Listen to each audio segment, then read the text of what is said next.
On the road to launching Beyond the Flush this summer and reinvigorating the channel, we're bringing you Flushing Fridays. Usually an unseen video or fixture from our expanding fleet of toilets, just doing their thing. We started in January with YouTube Shorts, but we're now back in our regular video format that gives us a bit more creative freedom. And in case you missed it, on April Fool's Day, we teased the companion product we've been working on that will launch alongside Beyond the Flush this summer, the Toilet Science Kit. Be sure to check it out because we're 100% serious.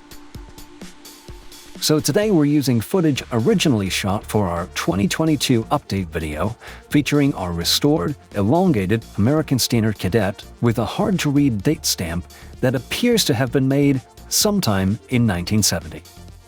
We shot this guy using our camera slider for some perspective, although we didn't like the way it actually turned out. Happy Flushing Friday, and we'll see you next week.